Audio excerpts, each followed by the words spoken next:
ഇന്ന് നമുക്ക് വളരെ ടേസ്റ്റി ആയിട്ടുള്ള ഹെൽത്തി ആയിട്ടുള്ള ഒരു കറി തയ്യാറാക്കാം. നെല്ലിക്ക വെച്ചിട്ടുള്ളൊരു കറിയാണ് ഞാനിവിടെ ഇന്ന് തയ്യാറാക്കാൻ പോകുന്നത്. ഈ കറി തയ്യാറാക്കാനായിട്ട് ഞാനിവിടെ കുറച്ച് നെല്ലിക്ക എടുത്ത് വെച്ചിട്ടുണ്ട്. ഞാനൊരു 10 നെല്ലിക്കയാണ് എടുക്കുന്നത്. അത് ഇതുപോലെ നമുക്ക് ചെറിയ കഷ്ണങ്ങളായിട്ടൊന്ന് കട്ട് ചെയ്തെടുക്കാം. നെല്ലിക്കയുടെ ഗുണങ്ങളൊക്കെ നമുക്ക് എല്ലാവർക്കും അറിവുള്ളതാണ്. ദിവസം ഓരോ നെല്ലിക്ക കഴിക്കുന്നത് വളരെ നല്ലതാണ്. ഇപ്പം ഞാൻ ഈ നെല്ലിക്കയെല്ലാം ചെറിയ കഷ്ണങ്ങളാക്കി എടുത്തിട്ടുണ്ട്. ഇനി നമ്മൾ കറി ഉണ്ടാക്കുന്ന പാത്രത്തിലേക്ക് ഇതിട്ടിട്ട് നെല്ലിക്ക ഒന്ന് വേവിച്ചെടുക്കണം. ആദ്യം നെല്ലിക്ക വേവിക്കാനായിട്ട് ഇടുമ്പോഴേക്കും അതിലേക്ക് 2 പച്ചമുളകും കുറച്ച് കറിവേപ്പിലയും 1/2 ടീസ്പൂൺ മഞ്ഞൾപ്പൊടിയും പാകത്തിനുള്ള ഉപ്പും പിന്നെ നെല്ലിക്ക വേകാൻ ആവശ്യമായിട്ടുള്ള വെള്ളവും കൂടെ ഒഴിച്ചിട്ട് വേണം വെക്കാനായിട്ട്. ഞാനിവിടെ ഒരു 1.5 കപ്പ് വെള്ളമാണ് ഇതിലേക്ക് ചേർക്കുന്നത്. അപ്പോൾ നമുക്ക് ആദ്യം ഈ നെല്ലിക്ക ഒന്ന് വേവിക്കാനായിട്ട് വെക്കാം. നമുക്കിതൊന്ന് അടച്ചു വെച്ച് വേവിക്കാം. നെല്ലിക്ക വേകുമ്പോഴേക്കും നമുക്കിതിലേക്ക് ആവശ്യമായിട്ടുള്ള അരപ്പ് തയ്യാറാക്കാം. അതിനായിട്ട് ഞാനിവിടെ 1 കപ്പ് തേങ്ങ ചിരണ്ടിയതെടുത്തിട്ടുണ്ട്. നമുക്കിത് മിക്സിയുടെ ജാറിലേക്ക് ഇട്ട് കൊടുക്കാം. തേങ്ങയുടെ കൂടെ അരയ്ക്കാനായിട്ട് 3 പച്ചമുളകും 3 ചുവന്നുള്ളിയും 1/2 ടീസ്പൂൺ ജീരകവും 1/4 കപ്പ് വെള്ളവും കൂടെ ചേർക്കുന്നുണ്ട്. നമ്മുടെ തേങ്ങ അരച്ചെടുക്കാൻ ആവശ്യമായിട്ടുള്ള വെള്ളമാണ് ചേർക്കേണ്ടത്. പിന്നെ നമ്മളിതിലേക്ക് ചേർക്കുന്ന ചെറിയ ജീരകമാണ്. നമ്മൾ കറിയിലേക്ക് 5 പച്ചമുളകാണ് ചേർക്കുന്നത്. നല്ല എരിവുള്ള പച്ചമുളക് ആയതുകൊണ്ടാണ് ഞാനിവിടെ 5 ചേർക്കുന്നത്. മുളകിൻ്റെ എരിവിനനുസരിച്ച് നിങ്ങൾക്ക് നിങ്ങളുടെ എരിവിൻ്റെയൊക്കെ അനുസരിച്ച് ആവശ്യമുള്ള മുളക് നിങ്ങൾക്ക് ഇതിലേക്ക് ചേർത്താൽ മതി.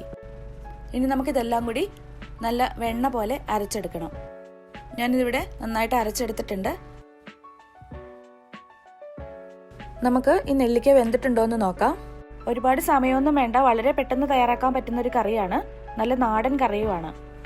നമുക്കൊരു സ്പൂൺ വെച്ചതൊന്ന് കട്ട് ചെയ്ത് നോക്കാം. നെല്ലിക്ക നന്നായിട്ട് വെന്തിട്ടുണ്ട്. ഇനി നമുക്ക് അരപ്പ് ഇതിലേക്ക് ചേർക്കാം.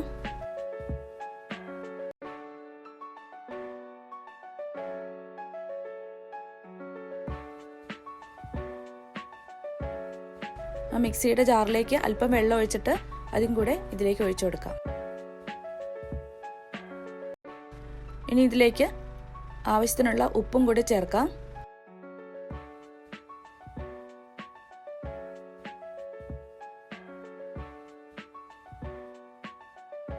ഇനി ഇതിലേക്ക് ഒരു ഇൻഗ്രീഡിയൻറ്റും കൂടെ നമുക്ക് ചേർക്കാനുണ്ട്.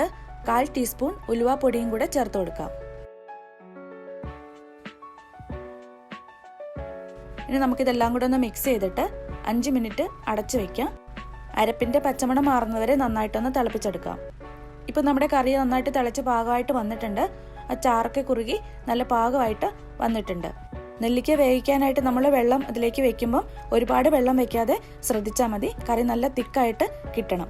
ഇനി നമുക്കിതിലേക്ക് അല്പം കടുക് താളിച്ച് ചേർക്കാം. അതിനായിട്ട് ഞാനിവിടെ ഒരു 1.5 ടേബിൾ സ്പൂൺ വെളിച്ചെണ്ണ ഒഴിച്ചു കൊടുക്കുന്നുണ്ട്. ഇതൊരു നാടൻ കറി ആയതുകൊണ്ട് ഇതിലേക്ക് വെളിച്ചെണ്ണ തന്നെ ചേർക്കുന്നതായിരിക്കും ടേസ്റ്റ്. ഇതിലേക്ക് 1 ടീസ്പൂൺ കടുക് ഇട്ട് കൊടുക്കാം.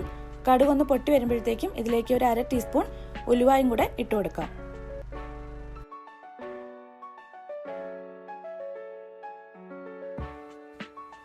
ഇതിലേക്ക് 2-3 ചുവന്നുള്ളി കട്ട് ചെയ്തതും കറിവേപ്പിലയും വറ്റൽ മുളകും കൂടി ഇട്ട് കൊടുക്കാം.